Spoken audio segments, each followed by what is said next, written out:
Hello, hi, welcome into a new video. Today, I do have a specific topic in mind that I want to talk about.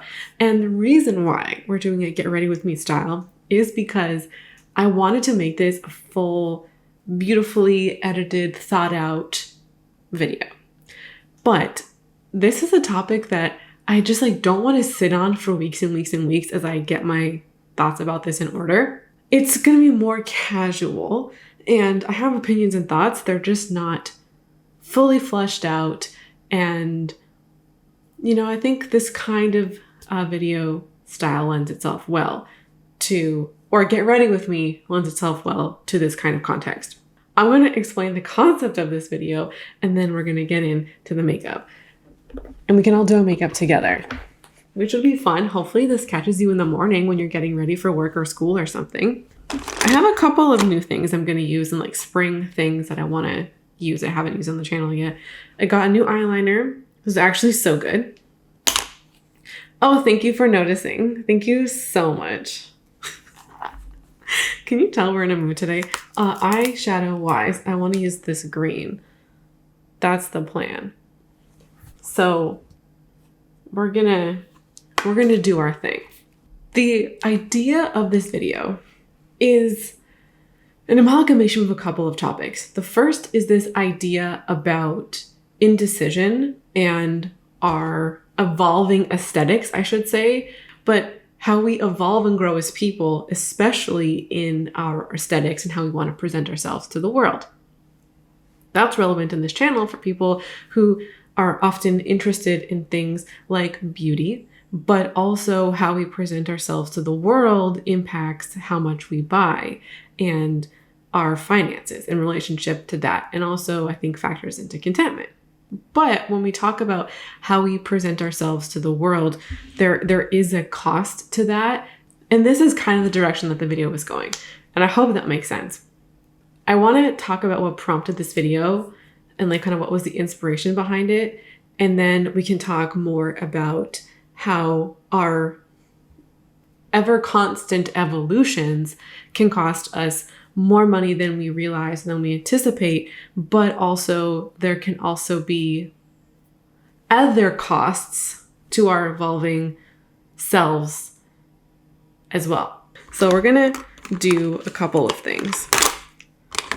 We're gonna use the NYX Marshmallow Primer. I feel like I need to talk through the next couple of products because I only get distracted in talking. We're going to use the NARS concealer. My Fenty concealer, it has gone off. She's in the garbage. And then we're going to combine a couple of things. We're going to use the Merit foundation. But she is way too dark to use on her own. So we're going to do a little bit of this guy.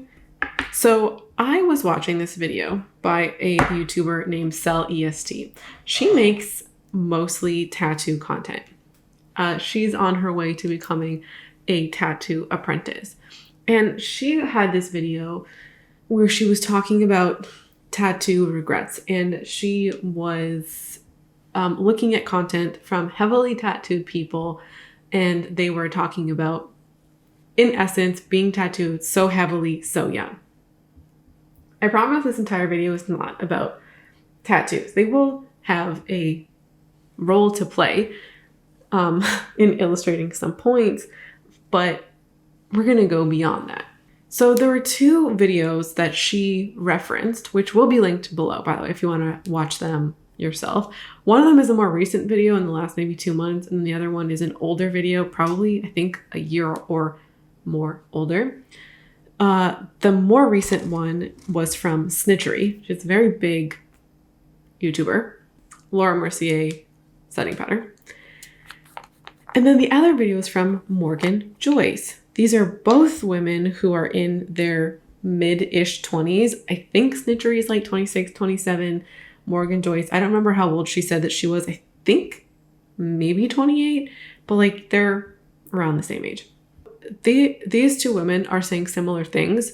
Morgan Joyce talked about getting tattoos in her early 20s, and they were a reflection of her style and her personality at the time.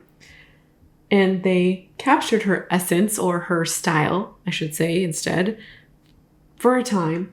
And she no longer matches with that aesthetic anymore.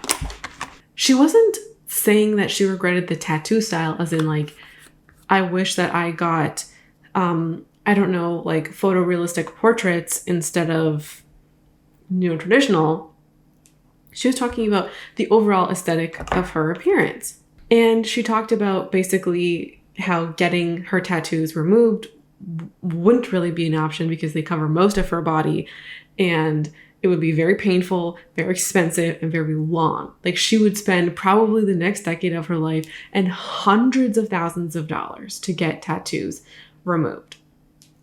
And even then, it might not be possible. So Snitchery says similar things, but she goes farther. What she says is that TikTok is lightning speed with its trends, and there are so many fashion trends that are happening on TikTok every year, and she's wanted to try them and dabble in them, but she feels like her tattoos don't match these aesthetics and don't go with these aesthetics, and TikTok has made her regret her tattoos because she doesn't feel like she can as freely wear whatever she wants and participate in these aesthetics if she didn't have tattoos, less tattoos, and or potentially more feminine looking tattoos. We could talk more about things like diversity and trends as a whole, and also some of the gendered implications of tattooing, being tattooed, and tattoo, let's say like style icons, and how they can also be gendered as well. That is a different video. The TLDR of what these women are saying is, in essence, being tattooed and being heavily tattooed is as much of a personal or emotional choice as it is an aesthetic choice. And tattoos also trap you into a specific aesthetic, most especially if you are a heavily tattooed person. So it's kind of like being stuck in an aesthetic choice that you made 5 to 8 years ago. If your knee-jerk reaction is to say that these women are dumb or stupid or like they should have known better, I feel like that's a bit judgmental, most especially because all of us, which I think that judgment would be particularly harsh on women, but all of us make these kinds of choices all the time. And like, how many times, when we talk about aesthetics, how many times have you made choices or have been influenced by the very least because of the community or subculture that you are in? How many times has Beauty YouTube influenced you to make a choice? A little bit different, but I myself almost had a huge hair transformation last fall because of TikTok. And also like our friends and the kinds of things that they're wearing. And subcultures can be defined in a lot of different ways. Tattoos can be a subculture. Not can be, it is. Anyways, I want to make some more points before tying things up more so in a bow. One thing we see a lot of in the makeup community in specific is the declutter. One reason, not the only factor, but one factor that influences why people declutter is that they fall in love with something, a trend, a style, let's say, and they fail to recognize that their feelings, their trends, what they view as like attractive, cute, looks good on them, is of the moment. It is temporary. And then they buy a lot of that thing. And then their preferences change. And they now have, I don't know, let's say 7 blushes of the same kind that they no longer like anymore. So then they declutter them, and then they repeat the cycle. Not so much just this cycle of buy, declutter, but in terms of having a preference, feeling all your feelings about it, feeling like it's the only thing that you'll ever wear ever again, buying all of the stuff, and then eventually growing out of that preference. This is both the same and different than the tattoo example. It's really hard to see our choices beyond the right now and our tastes as well. You know, what we like isn't permanent. How we decide, some can be more so than others, or some can be more fleeting than others, like music. I go through my new favorite song like once every week or two. There's something new that I can't stop listening to. I'm obsessed.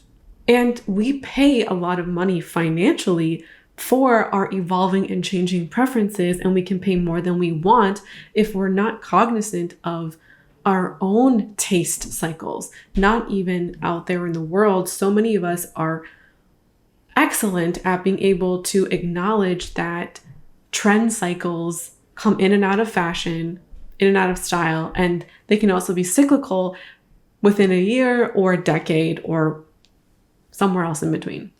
In 2019 alone, I spent thousands of dollars in that year on beauty products that eventually went on to be decluttered. And a huge factor for that was my inability to see my own tastes and aesthetics and preferences as temporary. Talking about clothes for a second, as of 2022, we currently buy 60% more clothes than we did in the year 2000. And on average, we wear clothes 7 times 7 before we discard them in some way. And discard can be donate, but before they leave our homes in some way. There are a lot of contributing factors to that. A lot. And I'm not trying to say that there's only one factor and this only one thing matters.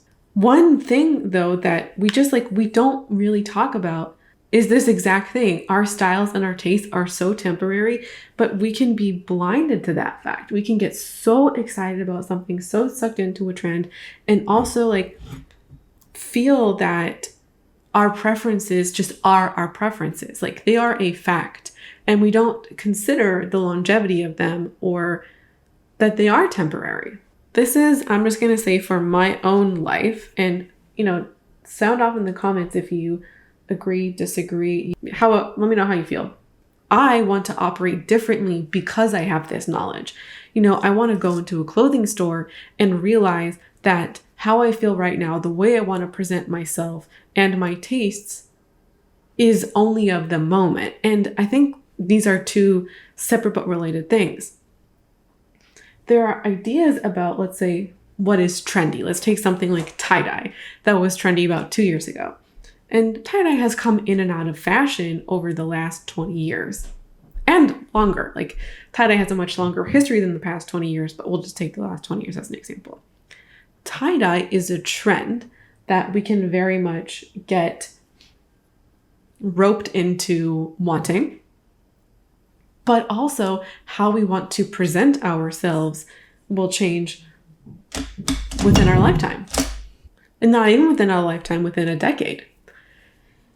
18-year-old Shauna, I was wearing my staple were skinny jeans, believe it or not, combat boots. I had this one pair of combat boots. I wore so many band t-shirts. I had like 15 or 20.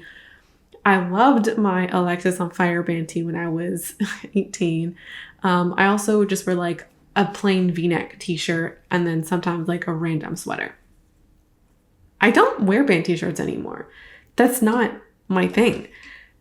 And I would say like the skinny jean was a longer term trend, but my overall like aesthetic and how I want to present myself is different at 29 than it was at 19. What? I like didn't put any makeup on my nose. Oh my God. My point is that how I want to present myself is different now than it was 10 years ago, different now than it was 5 years ago. And I've had long-term trends. The skinny jean is one of them. And I'm like moving on like a lot of people. And it's not just my physical style, my hair, my makeup. My makeup style has some trends built into it. I love cream blush. That I can acknowledge in me is probably a trend. It won't be around forever. For me personally.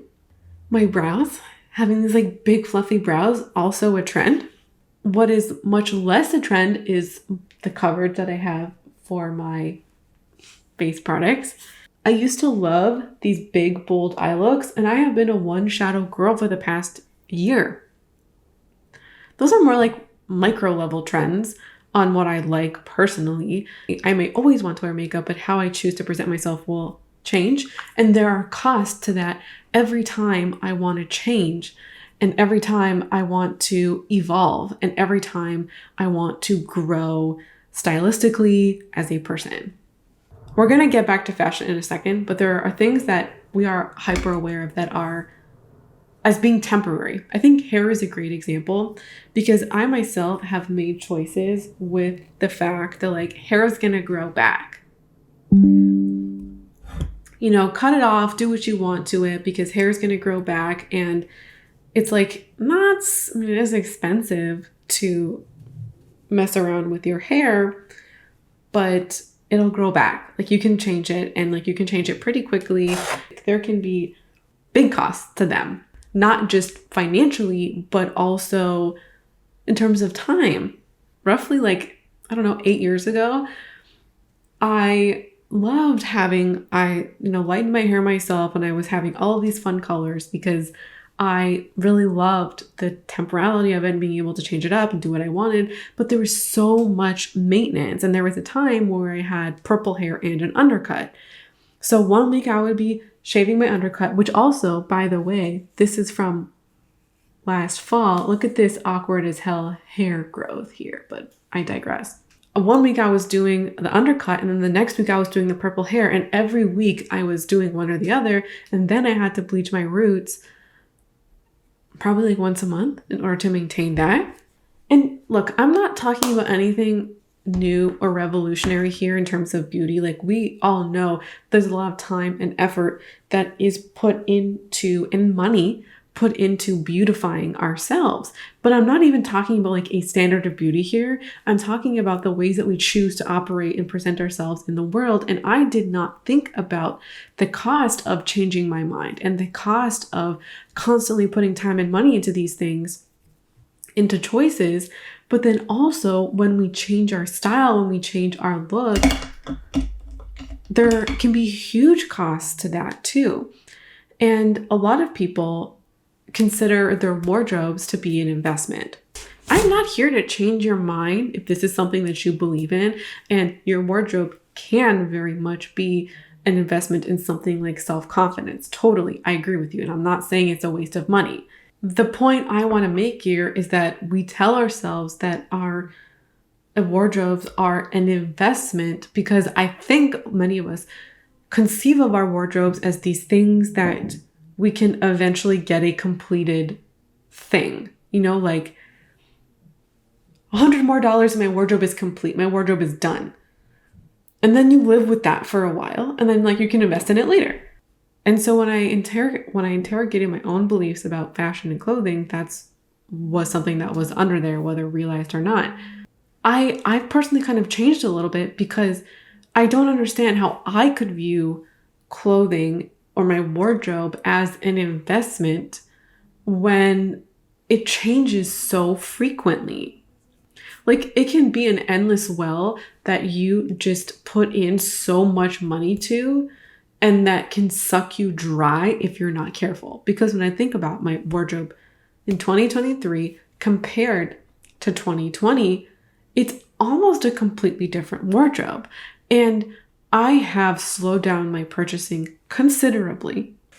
The point that I'm trying to make here is that, is your shopping really all that different if you're trying to change your habits and you're spending the same amount, but you're shopping at better stores, whatever that means to you? Even if you're spending less money, are you spending the same time and energy on your wardrobe, on your appearance, on stuff now than you were before, whatever before meant or whatever before is? This like kind of context has been making me think about my own habits and things. Like, is what I'm buying different? Yes, but is how I'm buying different? Yes, now it is. Last year, I don't think it was as different as I wanted to believe that it was. I'm gonna go in with a shade here. When we look at TikTok, when we're really immersed, or wherever we're immersed in, we could truly be spending so many hours on fashion and on trends that like we're still consuming so much content around trends on aesthetics that just like watching alone could be manufacturing desires. Like, would you really be thinking about mermaid core if you weren't on TikTok, or cottage core?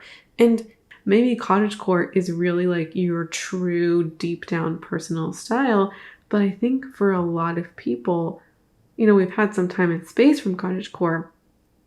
I think for a lot of people it just ended up being a passing trend and not a like true style home. And then even then, like, how much time and energy, how much money are you spending trying to curate and trying to curate your own personal style? And if you're spending so much time on the internet, on socials, there's going to be another new trend and then another new trend, and like they all can feel right and they all can feel as things that you would enjoy. And then you're still spending all this time, money, and energy on these trends.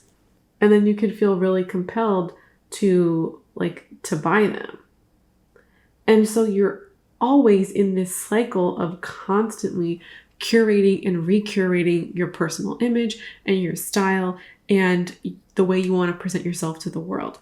For me, there needs to be like a limit. There needs to be a limit on my time, on my energy, and my money. Because as I was just talking about, or as I've been talking about, how we feel about these things, they're not permanent. I don't want to be sucked into this, basically spending all of these hours on curating all of the time. Okay, we're going to go with the green color, and then we'll build up this guy right here, and then we'll build up some of the browns later on. And when we think about our aesthetic, we can also come to see or believe or feel like every choice, every style choice, every aesthetic choice, when we think through that lens, as being so heavily like representative of ourselves, like every style choice being a big choice. And all the style people out there want you to believe that. And in some ways it's true.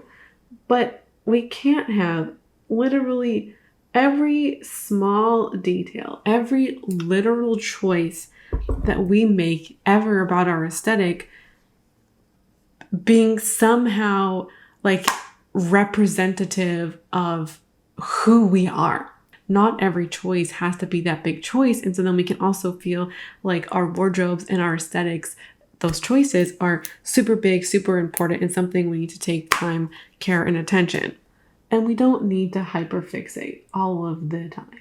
Like we don't need to think of our scrunchies as somehow making some kind of statement about who you are. Sometimes we can just let our scrunchie be a scrunchie.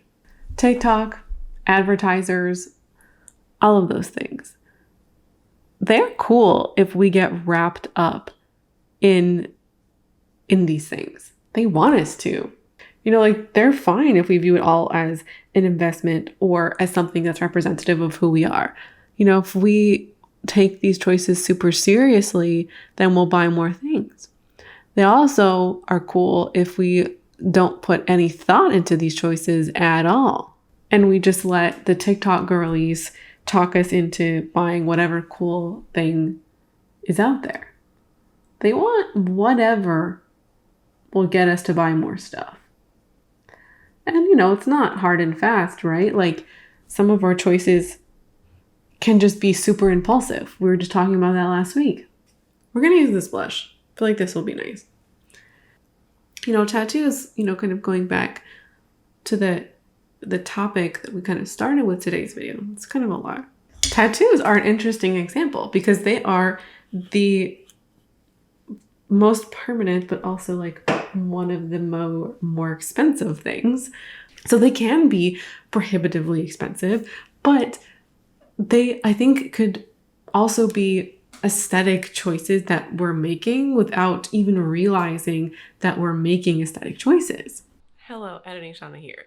We're in the same shirt, so I feel like we still work. In this section, I'm just doing my mascara, and I was rambling on for like 8 minutes about something that I didn't even say how I wanted to say. So we're putting this over, and hopefully I can be a little bit more concise with my words and more direct. So there's two things I want to talk about: rationalizing and then choices behind tattoos. So you can get tattoos for a lot of reasons.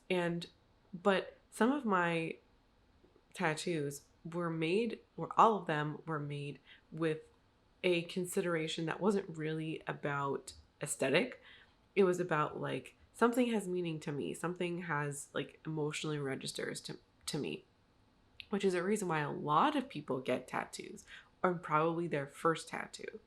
And when you're thinking in that way, you can be wrapped up in the emotional implications or the meaning and the impact of them, and not consider the aesthetic implications of your choice. When I got mine, I knew full well that yes, this would be on my body permanently. I recognize that. But what I failed to understand is ultimately the crux of this video. I, at 18, 19, 20, was incapable of conceptualizing my life at 30 or at 40 or at 50. Even now, I have no idea what the world is going to bring me in the next decade of my life.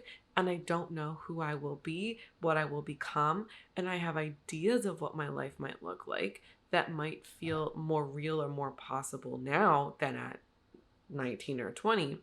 And 10 years from now, my body's still gonna have the implications or the results of choices that I made at 19 or 20, which can be like a fun time capsule and like a fun way to revisit parts of your life, which I do really love.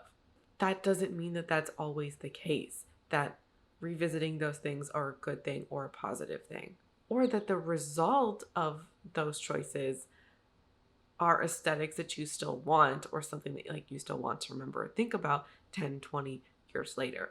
I'm bringing this up again now after talking all about, our experiences with changing aesthetics and changing your mind and evolving it and growing stylistically as people. I think in a lot of contexts we fail to consider the permanence or the impermanence of our choices. And that same mindset and the same way of thinking about evolution and permanence is also factored into tattoos. So I feel like if we're bad at thinking in one context, it will filter over into other places of our lives. And rationalization as well. We can rationalize purchases of all kinds, including choices to get tattoos. 3 of my 4 were rationalized to help. And I wouldn't get my first 2 now today. If I had to make those choices, I would get my second 2, but not my first 2. I wouldn't get my first 2 removed as of this time for what I'm going to be talking about later. But they were super rationalized. And rationalization, I think, plays a role with something permanent like tattoos in specific, because we could be saying that this is such a good choice, this is meaningful, this is whatever, and rationalization, when it happens with, I don't know, like our wardrobe, the consequences aren't the same as the consequences that can be of something that's permanent. And the one out of all of the things, which is kind of, I don't know, funny maybe to me now, my very last tattoo, it's a very like beautiful tattoo, I really like it. And when I got it, I had a specific meaning in mind, which I'm not going to share now. I'm going to give you an analogy. It's like getting a tattoo of your first, like your childhood home, with the implication of, I, I want this to be a commemoration of my childhood home. Because of the context of your childhood, by the way, I'm not making any implications about my childhood home. Because of the context of your childhood home, or the context in which the time in which you got that tattoo, you are embedding, or you can be embedding meaning of that moment in time into the tattoo that was unintended when you were conceptualizing this design, which is exactly what happened to me. When I look at that tattoo, I think about the context far more than the intended meaning, and I can't parse the two out. And I got that tattoo at a really troubling moment in my life. And it's kind of shitty now to look back at that at that tattoo, and the first thing I see is the context over the meaning, which is not what I wanted. And if I had just waited, I rationalize my tattoo in the sense of this is something important to me, and therefore, why wait? Like, I know I'm going to get it eventually. Why wait? If I waited 6 months, 12 months, I would have been removed enough from the situation to not have those memories baked into it. Also, potentially wait even longer for some of the dust to settle. And when I look back, which was unbeknownst to me at the time, getting that tattoo was a way of taking control of my life during a period where I felt like I had very little. Now, when it comes to, like, let's say, making choices to take control of your life, making aesthetic choices absolutely can feel that way. Not just tattoos. But let's talk about doing your hair. Let's talk about getting a whole new wardrobe. Those are things that can make you feel like you are taking control of your life. You're allowed to change your hair or your clothes because you want to take control of your life. You are absolutely allowed to do that. But I feel like we just need to recognize, or it would be ideal to recognize that that's what we're doing. If you're doing that, there's a good chance that once this situation has passed, you may not want to wear that aesthetic again, or have hair like that again, or listen to that music again, because it will always have that connotation to you. But if there's a particularly negative memory, then you're not going to listen to that song again unless you want to feel that way or remember that thing. So that's entirely possible with our aesthetics as well. The good thing about tattoos, or the potential redeeming quality about tattoos, is that they become a part of you. Or they can. For me, that is the case. Certainly not everybody. And I think it's kind of incredible that they can grow with you and change with you, but they're also they become literal parts of you. And that was something I've only kind of learned recently, which is a unique experience that you don't get with other aesthetic choices that you make. Curating your image carries a lot of weight.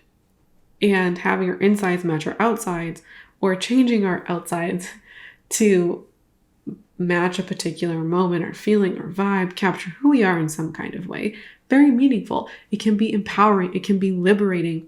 And there could be quite a bit of agency that might be really important to some folks, to be able to dictate the minutiae of their everyday lives in that way, maybe for the first time or maybe in a new way. Getting dressed, that is minutia, right? But it also can be powerful in that, because of its minutia.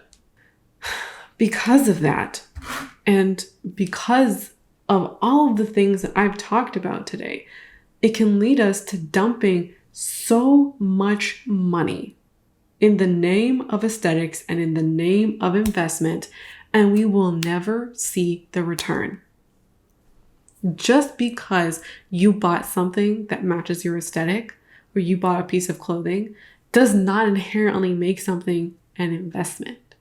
We can also fall into the trap of overly curating ourselves and our image, and we curate ourselves all the way into a box. And within that, there could be two converse problems: being too critical about our choices and being so completely uncritical. And I think a lot of us really want to fall into the middle there. And when we put ourselves into a box, it can be really comfortable. But ideally, I think for me, I don't ever want to live in a box for too long, because doing so would probably mean that we're not growing and changing as people. I think, to conclude, I would like to say that recognizing that we change as people is really important. And on a base level, we probably do recognize that, but maybe we haven't thought about the implications for that. And changing is a great thing. Changing our style and aesthetic is a great thing. And it can be one of those things that help us feel excited about being in our own skin and feel excited about living and being alive. That doesn't mean that we throw all of our money and we be thoughtless about the lengths that we go to and the time and the money in the name of curation, in the name of aesthetics, and in the name of appearing. And our appearance is a performance. We can absolutely get caught up in it. And to bring this back down to contentment for a second, I think it's really hard to be a content person when we are constantly trying to curate. It means that our job is never done, and our thoughts, our mind, our actions, and our time are overly invested, in my opinion, on the aesthetic, on the appearance. When does our brain get a rest?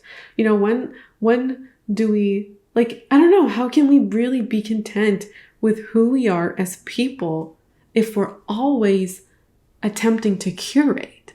Like, we're not giving ourselves time to breathe and to live. And then also, I think for me in specific, there comes a point where it's how much are my choices influenced by what I'm seeing around me, by TikTok, by socials, and how much of that is coming actually from me? How much is actually a desire about how I want to look and feel and think? And how much of it is manufactured in a sense? And when we step away from these things, I think we really get this sense of who we are and what we want. I spend very little time watching beauty and fashion content. I'm not thinking about makeup and style nearly as much as I was 3-4 years ago.